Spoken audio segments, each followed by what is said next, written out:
Hey everybody, welcome. I'm Sara Wiseman. Today we're working on one of the topics that I get a little fired up about actually. I get a little fired up because there is so much misinformation about this particular idea, and you've heard me rant about this before. And it's sort of like if there was one thing I could wish, like I wish everyone could just figure this out, right? Then I feel like we could make leaps and bounds ahead to the next level of our collective understanding. So and I know a lot of you are going to be like, I totally disagree. This goes against everything I've learned. You don't know what you're talking about, whatever. Great. That's fine. This is my experience that I've had over the last decades, and I just find it has really been life-changing to have a different perspective on it. So, what is the big topic? What is the big topic? And it's all about manifesting.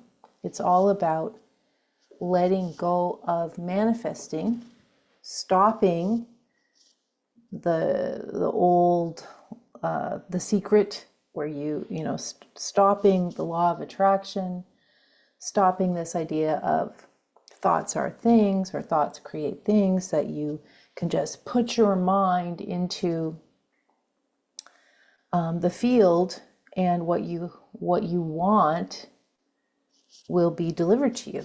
Now, if you put your mind into the field, what you want will be delivered to you. The problem with all manifesting is that your mind is not really the highest level source for asking. This is the problem. So when as a kid, if you were raised in the tradition of Santa Claus, you were probably told, write Santa Claus your list, and Santa Claus is going to bring you exactly what you want. And a lot of cases that happened if you had a household where that was possible. So, or it didn't happen. Like I really, really wanted this like little oven thing, and I never got it. And I also really wanted Barbies, and I never got those because my mom thought that they were bad, which they probably are pretty bad. Stereotypical. Anyway, so I digress, right? So I digress, my Santa issues coming up. But anyway, this idea that a child asks for what they want, but really a child doesn't have the suitable maturity to ask for what they really want. So often experience would be you'd ask for something, you'd get it, you'd be so excited that the universe, Santa, delivered this to you, and then you get it, you play with it for a minute or two, and actually you don't even want it, you don't even care. And this is what happened when people started to use The Secret a lot. They would ask for these material things. I want the mansion, and this is some decades ago. I want the mansion, I want the big job, I want the beautiful partner, I want the beautiful body, and the universe would be, I want the car.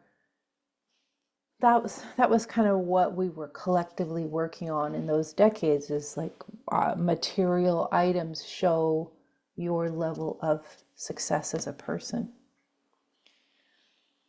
So the universe delivered those, but from my experience in working with people of extreme wealth or extreme success, everyone has the same problems, right? Sometimes people with more monetary success or material items have more problems. It just creates this extra, more fame. It just creates this extra level of pressure because they have more to detach from. They have more to lose, or they have more to let go of their attachment to. So one of the keys is the mind. No matter how advanced you are in your understanding, a lot of you are super advanced, you still don't have the correct ability to understand all of the things that are coming together with the universe for you in this lifetime or potentially in other lifetimes. You don't have the big picture. The universe has the big picture. And the universe is not some Santa in space form. The universe is all of us as collective soul, not just humans, but all consciousness, creating this experience together. And so when you go from your tiny self and just say, I want this, it may be like the absolutely most you may get it, and it may be the most limiting thing that you ever received, or the biggest disaster, because you don't have this bigger view. I'm going to just read for now, and then we'll keep going. So if you're having resistance to this, that's fine. It's just something to think about. You don't have to agree with me, and a lot of you probably don't, and I have no problem with that. This is what I have come to. This is my calling to share what I've figured out, and hopefully it'll help some people. Let go of manifesting. Release the old way of manifesting, which is built on the force of mind, ego, personality, which is one of the lowest ways of making decisions or creating that a human can use. Manifesting is not co-creating. Manifesting is demanding that the universe create from a worldly perspective, from a perspective of separation and competition. Throw this out of your toolkit. It has no use for the evolving human. Instead of manifesting, focus on oneness. If you want to rearrange something in the particulate, and this idea this book talks about a lot, first we would suggest that you don't know enough to do this. Second, we would suggest that you follow the lead of the grand oneness that is always changing and evolving, and you notice what is happening in the bigger picture of soul evolution for you as a soul and the collective. For as a soul, you and the collective are always evolving. It is better to notice and follow and watch the particulate rearrange itself in the grand design. There's more on this, which I'll read in one second. Manifesting is not creating. Manifesting is demanding that the universe create from a worldly perspective, from a perspective of separation and competition. Throw this out of your toolkit. It's kind of harsh. The old way of manifesting, built on the force of mind, ego, personality, which is one of the lowest ways of making decisions or creating that a human can do. One of the lowest ways. Now, some of you know I have a course called The Manifesting Project, and they're like, why do they have a course, The Manifesting Project, if we're supposed to not manifest? So the course teaches you a different way of approaching, like everyone has things that they want, right? We all want stuff, or we think we want stuff, or we just have these like, oh, if only this. And the universe is not unaware of what we want, but our deeper desires and our desires that follow in alignment with our soul path are really what is going to make us happier and is going to make us bring us more of a sense of meaning in our lives. So that course, The Manifesting Project, is on my website. That's what that's about. It doesn't teach you the secret. It teaches you like the anti-secret. It teaches you how to follow the flow of what's already showing up. One of the other channelings that I've received about this is we do not attract. That's the problem with the secret. I'll just attract it. We do not attract we are attracted to. So what is available is always there. We just are attracted to this by allowing ourselves to follow in flow. We don't need to raise our vibration. We don't need to use affirmation.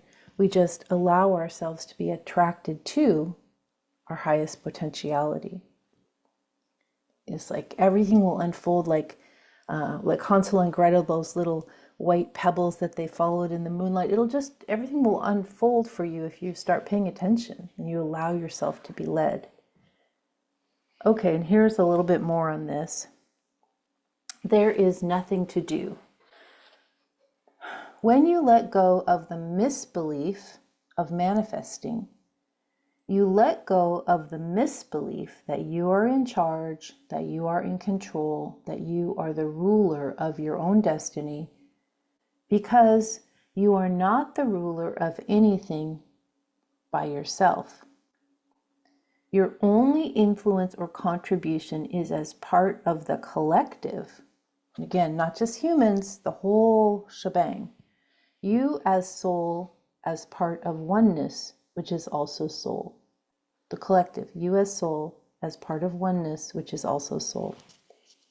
This can be hard for many of you who have been taught that you are special or unique, or that you deserve this or that you are unworthy and lacking, and thus must work even harder to prove yourself as worthy in a world with worldly rules. All of this is misbelief and is the lesser understanding of mind, ego, personality still in the process of maturing.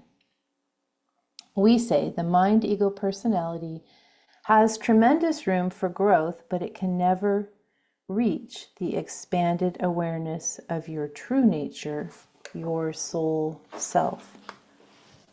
I want to, in modern culture, especially with advent of all social media,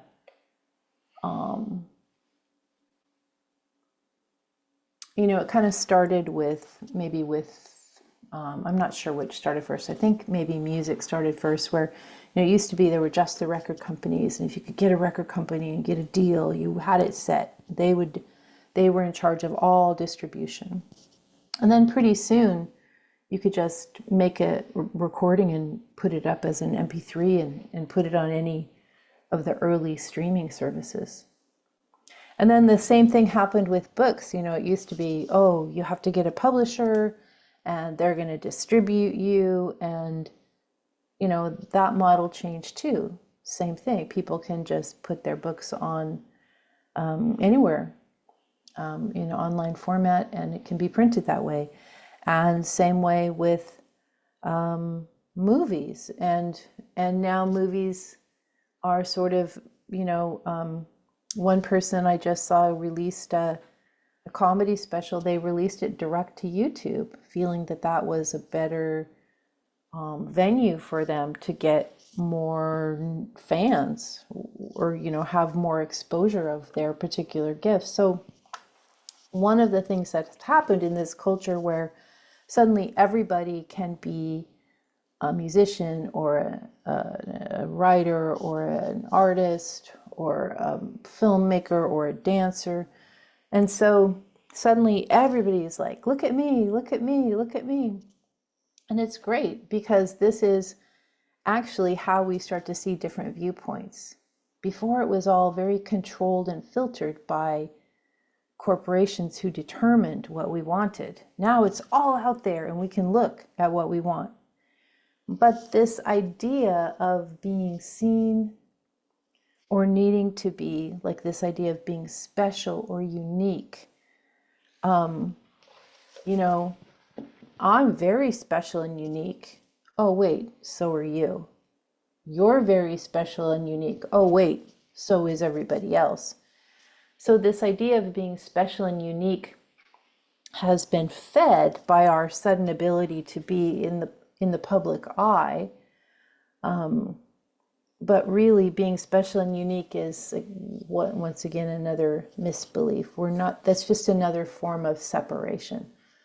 I have this many likes on my TikTok dance video, so that makes me more important, or I'm an influencer, that makes me more special, or all the ways that we measure in social media. Or maybe we measure it by money, you know, like I have so much money, so I'm more special and unique, or I have this kind of house, or again, these ways of separating, all misbelief. So if you're confused about how to run your life, if you realize manifesting doesn't work, maybe you've been kind of doing affirmations and setting intention and doing ritual, and maybe consider this idea of just paying attention to what's happening and actually super trusting that the universe is taking you to your heart's desire, which is what the universe reads. The universe reads the longing of your heart, which is, the heart is where the soul resides. We'll talk about that more another time. But just kind of letting go of goals and seeing what starts to happen. Like, where are you actually being led?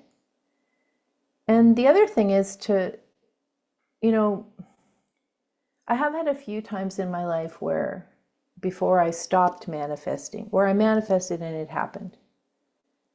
And that led me on a certain path. However, in most cases, if you look at your life, you probably will look back and go, oh, I was just wandering around in my life, and then, you know, I got this job out of the blue, or I met this person out of the blue, or I went on a trip and this weird thing happened, or I was just walking around my neighborhood and I came across this experience, and these things that need to happen to take us to the next part of our life are going to happen. Even if you're really reclusive and never going out, you are still being bombarded with influences that are trying to lead you toward your next step. The universe is very actively attempting to attract you to the next thing, but you do have to pay attention. You do have to be willing, when the thing comes, to act and follow it. You know, the universe will bombard you, you know, go, please, we'd like you to sing, maybe for some of you. And you know, like, I love singing, I really want to sing. And you keep getting these bombardments of invitations to go to a karaoke or a choir or a band practice or community sing-along or something like that. You're like, no, you gotta act on the thing. The influence comes in, you're being attracted to, but you have to act and follow the flow. You can't just sit there and go singing, singing, singing, and then disregard all these possibilities that come into play. There's a lot to be said about this. We will talk more about it next time. If you do want to get that, the Manifesting Project, $22 on my website under courses, and just lots of resources there. So take a look. The Gabriel messages in bookstores, or you can get them there, and just online also on the website. Thank you for listening. I'm Sara Wiseman. You will find me at sarawiseman.com.